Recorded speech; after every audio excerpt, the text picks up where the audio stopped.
News morning India में आपका स्वागत है। दिन भर की बड़ी खबरों पर रहेगी हमारी नजर। आज पीएम मोदी इंदौर में एशिया के सबसे बड़े बायो सीएनजी प्लांट का वर्चुअली लोकार्पण करेंगे। तो वहीं तीसरे चरण के मद्देनजर यूपी में बीजेपी के दिग्गजों का दौरा रहेगा। अमित शाह रायबरेली लखनऊ में गरजेंगे। पूर्वी यूपी में राजनाथ ताबड़तोड़ जनसभा करेंगे। तो वहीं जेपी नड्डा सुल्तानपुर अमेठी का दौरा करेंगे। सीएम योगी के आज तूफानी कार्यक्रम है। पीलीभीत, सीतापुर, लखनऊ के दौरे पर रहेंगे सीएम अखिलेश यादव। 3 जिलों में कार्यकर्ता सम्मेलन करेंगे। इसके साथ ही रूस और यूक्रेन विवाद की बात भी हम करेंगे। रूस और यूक्रेन विवाद के बीच संयुक्त राष्ट्र महासचिव की बड़ी चेतावनी सामने आई है। यूएन प्रमुख ने कहा कि दोनों देशों में युद्ध हुआ तो भयानक तबाही होगी।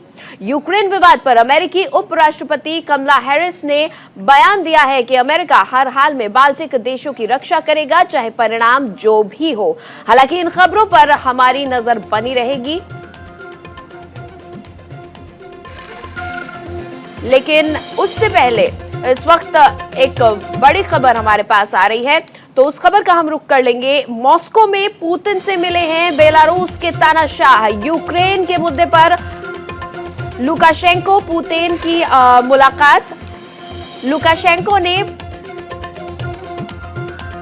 परमाणु हथियार की चेतावनी की बात कही। बेलारूस में रूसी सैनिक यूक्रेन को घेरकर तैनात किए गए हैं। तैनात सैन्य अभ्यास में के साथ ही जो तमाम यहाँ पर सेना है वो सैन्य अभ्यास के साथ ही दोनों ही देशों के प्रमुख भी रहेंगे। पुतिन और लुकाशेंको यहाँ मौजूद रहेंगे। तो यूक्रेन के मुद्दे पर लुकाशेंको और पुतिन की मुलाकात हुई है। लुकाशेंको ने परमाणु हथियार की तैनाती की बात कही है। बेलारूस में रूसी सैनिक यूक्रेन को घेरकर तैनात हैं और सैन्य अभ्यास में पुतिन और लुकाशेंको साथ रहेंगे। तो लगातार यूक्रेन और रूस विवाद जो है गहरा रहा है और संकट के बादल छटते नजर नहीं आ रहे हैं। वहीं रूस और यूक्रेन विवाद पर संयुक्त राष्ट्र महासचिव की चेतावनी। रूस यूक्रेन विवाद से भयानक तबाही मचेगी। यूएन चीफ ने कहा है कि भयानक तबाही मचेगी अगर रूस और यूक्रेन के बीच युद्ध हुआ, और यूक्रेन रूस के बीच युद्ध दुनिया के लिए विनाशकारी होगा। बॉर्डर पर करीब 1,50,000 सैनिक तैनात किए गए हैं। तो यूक्रेन और रूस के बीच जारी विवाद पर संयुक्त राष्ट्र प्रमुख ने एक बड़ा बयान दिया है। उन्होंने कहा कि अगर रूस यूक्रेन संघर्ष होता है तो ये विनाशकारी होगा। संयुक्त राष्ट्र प्रमुख एंटोनियो गुटेरेस ने म्यूनिख सुरक्षा सम्मेलन के उद्घाटन समारोह में कहा कि अगर रूस यूक्रेन संकट युद्ध में बदल गया तो ये विनाशकारी साबित होगा। आपको बता दें कि इस सुरक्षा सम्मेलन में रूस इस साल भाग नहीं ले रहा है। गुटेरेस ने यह भी कहा कि यूक्रेन के आसपास रूसी सैनिकों के जमावड़े के साथ मैं बढ़े हुए तनाव और यूरोप में एक सैन्य संघर्ष के बारे में अटकलों को लेकर बहुत चिंतित हूं। उन्होंने चेतावनी देते हुए कहा अगर ऐसा हुआ तो ये विनाशकारी होगा। उन्होंने इसे टालने का तरीका बताते हुए कहा कि कूटनीति ही एकमात्र विकल्प है और इसका कोई विकल्प नहीं है। तो रूस और यूक्रेन विवाद को लेकर दुनिया में जो चिंता है वो गहराती जा रही है, क्योंकि अब भी रूसी सैनिक यूक्रेन को घेर कर खड़े हुए हैं। एक और अहम खबर, यूक्रेन विवाद पर अमेरिकी उपराष्ट्रपति कमला हैरिस का भी बड़ा बयान सामने आया है। हर हाल में बाल्टिक देशों की रक्षा करेंगे। कमला हैरिस ने बयान दिया है कि हर हाल में बाल्टिक देशों की रक्षा की जाएगी। रूस ने हमला किया तो भुगतने होंगे गंभीर परिणाम। तो गंभीर परिणामों की चेतावनी दी गई है कमला हैरिस की तरफ से। उन्होंने कहा कि हर हाल में बाल्टिक देशों की रक्षा की जाएगी और अगर रूस ने हमला किया तो गंभीर परिणामों के लिए भी तैयार रहे। यूक्रेन विवाद पर लगातार रूस और अमेरिका आमने सामने आकर खड़े हो गए हैं। एक तरफ रूस ने 3 तरफ से यूक्रेन को घेरा हुआ है, तो वहीं अमेरिका और नाटो देशों ने भी अपनी फौज वहां भेज दी है। लगातार वहां पर फाइटर जेट्स तैनात हैं। नाटो ने अपने फाइटर जेट्स भेजे हुए हैं, अमेरिका की फौज भी वहां पर है। रूस ने तीन तरफ से जो है यूक्रेन को घेरा हुआ है लगातार, चाहे वो क्रीमिया की तरफ से हो चाहे रशिया की तरफ से हो, जिसके चलते यूक्रेन पर अब युद्ध के बादल मंडरा रहे हैं। सभी को यह डर सता रहा है कि अगर अमेरिका और रूस यूक्रेन विवाद पर युद्ध पे आमादा हो जाते हैं, अगर ये विवाद और बढ़ जाता है और युद्ध की स्थिति बन जाती है, तो पूरी दुनिया के लिए बेहद भयावह और विनाशकारी ये मंजर होने वाला है। इसी बीच कमला हैरिस का यह बयान सामने आया है, जिसमें उन्होंने हमला करने पर रूस को गंभीर परिणामों की चेतावनी दी है। और रूस से तनाव को लेकर यूक्रेन का बड़ा आरोप, बड़ी खबर, नियमों की अनदेखी कर रही है रूसी सेना। 24 घंटे में रूस ने 50 बार नियम तोड़े। उकसाने वाली कार्रवाई से बाज आए रूस, हमारी सेना संयम के साथ काम कर रही है। तो यूक्रेन का बड़ा बयान सामने आया है। उनका कहना है कि 24 घंटे में 50 बार रूस ने नियम तोड़े हैं। उकसाने वाली कार्रवाई कर रही है रूस की सेना, जबकि यूक्रेन का कहना है कि यूक्रेन की सेना संयम बरत रही है, बहुत संयम के साथ काम कर रही है। तो यूक्रेन का बड़ा आरोप है कि रूस की सेना नियमों को तोड़ रही है। 24 घंटे में 50 बार नियमों को तोड़ा गया है और नियमों की अनदेखी की जा रही है, जबकि यूक्रेन की सेना संयम के साथ काम कर रही है, जिसके चलते साफ नजर आ रहा है कि रूस उकसाने वाली कार्रवाई कर रहा है।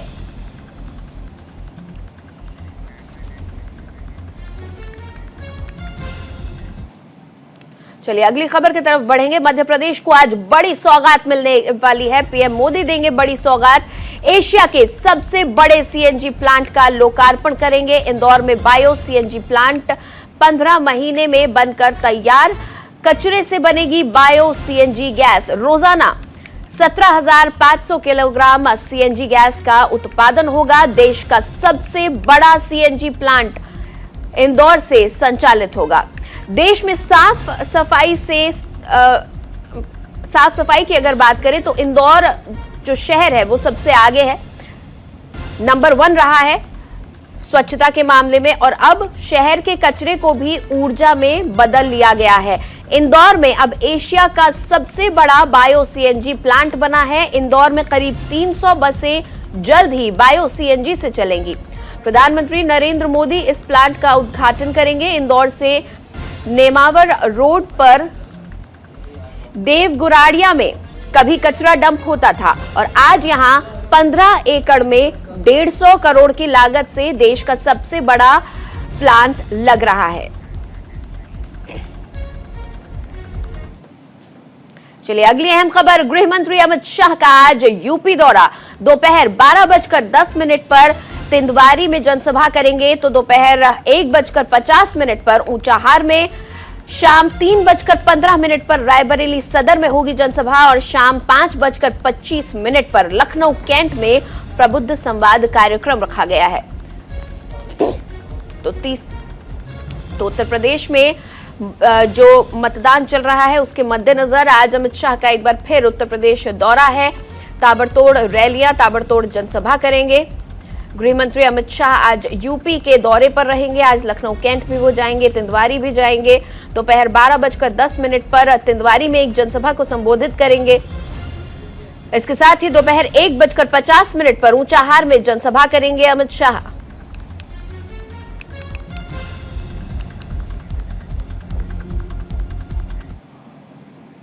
एक और अहम खबर, रक्षा मंत्री राजनाथ सिंह आज यूपी में भरेंगे हुंकार। गोंडा में 3 जनसभाओं को संबोधित करेंगे। राजनाथ 12:15 पर परसपुर पहुंचेंगे, 1:15 पर तरबगंज और 3 बजे मनकापुर गोंडा में जनसभा को संबोधित करेंगे राजनाथ सिंह।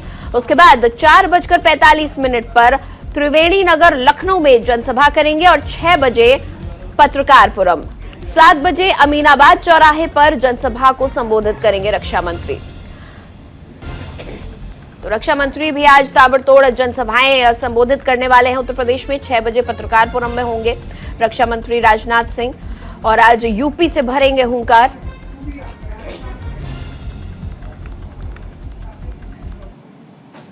बढ़ेंगे अगली खबर की तरफ। सीएम योगी आदित्यनाथ के आज तूफानी कार्यक्रम पीलीभीत, सीतापुर, लखनऊ के दौरे पर रहेंगे सीएम। 11 बजे रामलीला ग्राउंड पीलीभीत में जनसभा करेंगे। 12 बजे बीसलपुर, 1:30 बजे सीतापुर में जनसभा है। उसके बाद 3:35 पर मिश्रिख मेला मैदान पहुंचेंगे सीएम। 5:15 पर लखनऊ में करेंगे सभा को संबोधित। तो आज ताबड़तोड़ कार्यक्रम रखे गए हैं। तूफानी रैलियां आज संबोधित करने वाले हैं। काफी बिजी शेड्यूल नजर आ रहा है सीएम का। तो सीएम योगी आदित्यनाथ आज यूपी में तूफानी कार्यक्रम पर रहेंगे। पीलीभीत, सीतापुर और लखनऊ के दौरे पर रहेंगे सीएम योगी आदित्यनाथ। 11 बजे रामलीला ग्राउंड पीलीभीत में जनसभा करेंगे।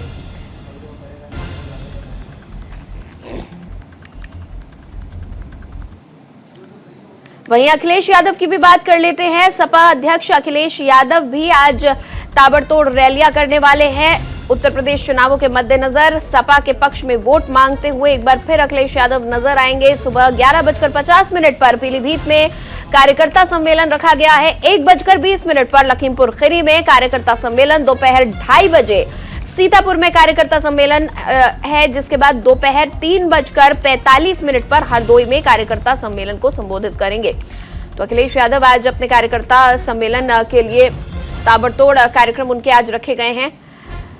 एसपी अध्यक्ष अखिलेश यादव के चुनावी कार्यक्रम की अगर हम बात करें आज की, तो सुबह 11:50 पर पीलीभीत में एक कार्यकर्ता सम्मेलन को संबोधित करेंगे। उसके बाद 1:20 पर लखीमपुर खीरी में होंगे एसपी अध्यक्ष। तो एसपी अध्यक्ष के बाद अब बात होगी बीजेपी अध्यक्ष की। जेपी नड्डा का आज यूपी दौरा।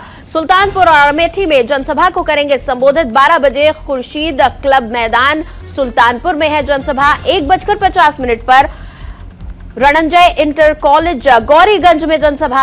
4 बजे RR SIMT मुंशीगंज अमेठी में जनसभा करेंगे। 8 बजे बीजेपी प्रदेश कार्यालय में संगठनात्मक बैठक में शामिल होंगे।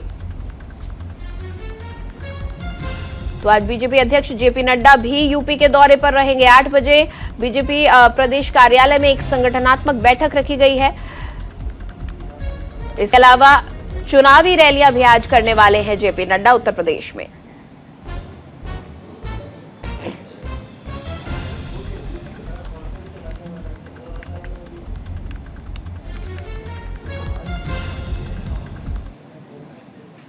और उत्तर प्रदेश में तीसरे चरण के चुनाव का प्रचार थम गया। पंजाब में भी चुनावी शोर थम गया है। यूपी में बीजेपी और पंजाब में कांग्रेस की सरकार है। दोनों पार्टियां सत्ता में वापसी के लिए जोर लगा रही हैं। तो वहीं 20 फरवरी को यूपी में तीसरे चरण और पंजाब में एक ही चरण में 117 विधानसभा सीटों पर वोटिंग होनी है। पंजाब की सियासी फाइट का क्लाइमैक्स इस रिपोर्ट में देखिए।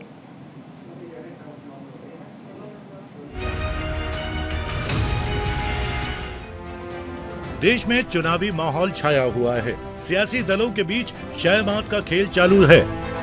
सत्ता बचाने की लड़ाई में जुटी पार्टियां हर दांव आजमाने के लिए तैयार हैं। यूपी के सियासी रिंग में तीसरे चरण की लड़ाई होनी है। पंजाब में भी आरोप प्रत्यारोप के जरिए खुद को बेहतर साबित करने की होड़ लगी हुई है।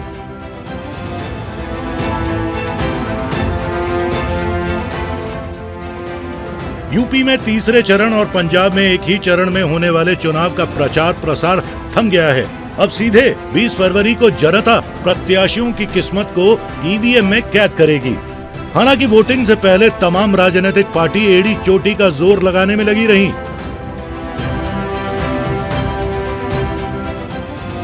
क्या बीजेपी, क्या समाजवादी पार्टी, क्या कांग्रेस और क्या आम आदमी पार्टी, हर कोई चुनाव मैदान में ताबड़तोड़ प्रचार कर अपनी उपलब्धियां गिनाने में जुटे रहे। हमने 5 साल के अंदर समाजवादी पार्टी के संरक्षण में पलने वाले पेशेवर गुंडे और अपराधियों के खिलाफ बिना किसी मान बनोबल के कार्रवाई की है। और मैं आपको आश्वासन देने के लिए आया हूं कि बुलडोजर को मरम्मत करने के लिए भेज दिया हूं। 10 मार्च के बाद जब ये फिर से चलना प्रारंभ होगा, तो जिन लोगों में अभी ज्यादा गर्मी निकल रही है, भाइयों बहनों, ये गर्मी 10 मार्च के बाद अपने आप शांत हो जाएगी। ये वही लोग हैं जो कह रहे थे कि किसानों की 2022 तक आय दोगुनी हो जाएगी। बताएं हमारे किसान भाई, आय किसी की दोगुनी हो गई हो?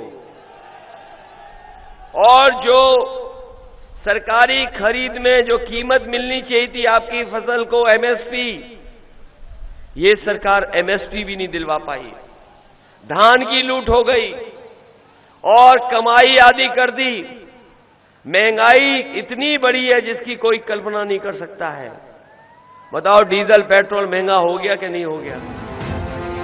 20 फरवरी को तीसरे चरण के लिए यूपी के 16 जिलों की 59 सीटों पर वोट डाले जाएंगे।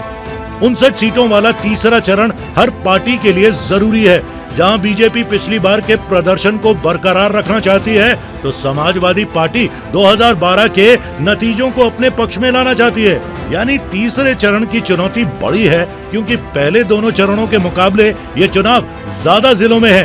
तीसरे चरणों में यूपी के 3 हिस्सों में चुनाव है। यूपी में तीसरे चरण की लड़ाई।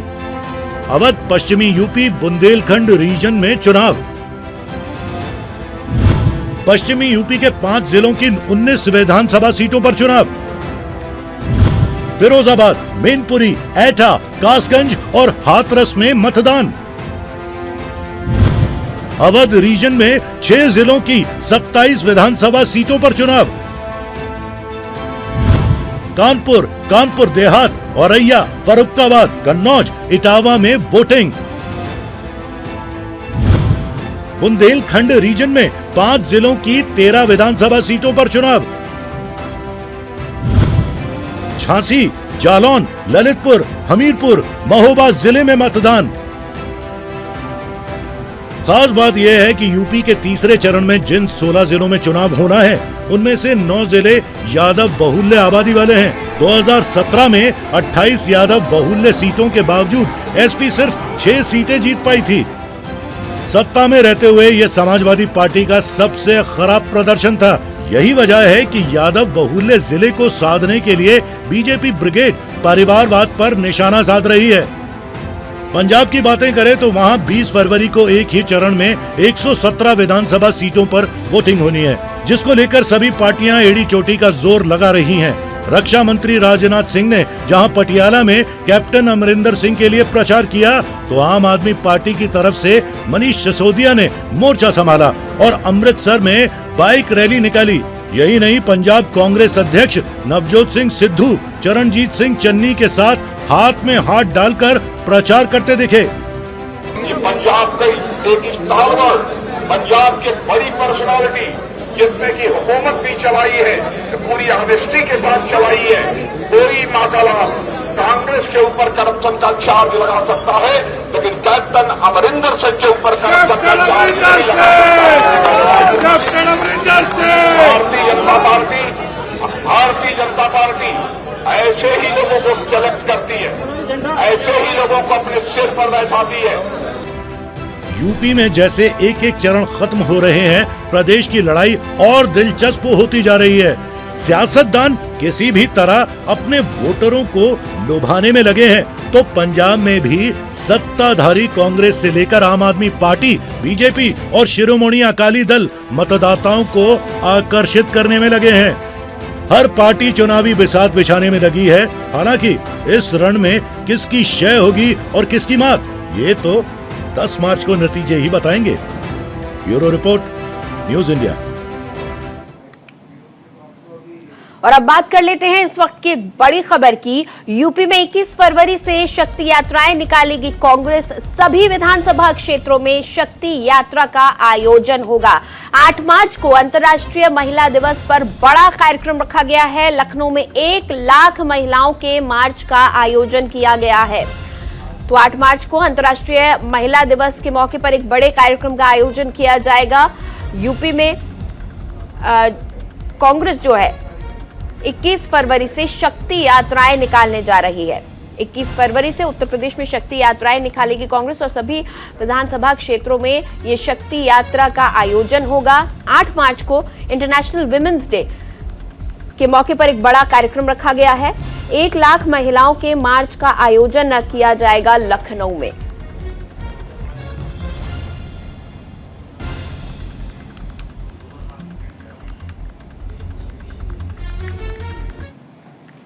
और अब एक बार फिर बात कर लेते हैं पंजाब चुनाव की। पंजाब चुनाव के ठीक पहले आम आदमी पार्टी बैकफुट पर आ गई है। अरविंद केजरीवाल के पुराने सहयोगी कुमार विश्वास ने अपने दोस्त पर खालिस्तानी वाला टैग चस्पा कर दिया है। पंजाब में 20 तारीख को वोटिंग होगी। उससे पहले कुमार विश्वास ने विपक्ष को खाद पानी दे दिया। केजरीवाल चाहे जितना अपने आप को पाक साफ बताए, अब उन पर विश्वास का संकट गहरा गया है। कुमार विश्वास के इसी बयान पर सियासत की नई बिसात बिछ गई और एक एक करके सभी राजनीतिक दल इस सियासी गहमागहमी में कूद पड़े। कांग्रेस, बीजेपी, अकाली दल एक साथ केजरीवाल पर टूट पड़े हैं। कुमार विश्वास की जुबानी वो पूरी कहानी सुनिए जिसमें केजरीवाल ने मुख्यमंत्री और प्रधानमंत्री बनने का फॉर्मूला बताया है। केजरीवाल और कुमार विश्वास में शुरू जुबानी जंग के बीच खबर है कि कुमार विश्वास की सुरक्षा बढ़ाई जा सकती है। Bureau report, news India. और फिलहाल न्यूज़ इंडिया पर वक्त एक छोटे से ब्रेक का हो चला है, जल्द हाजिर होंगे।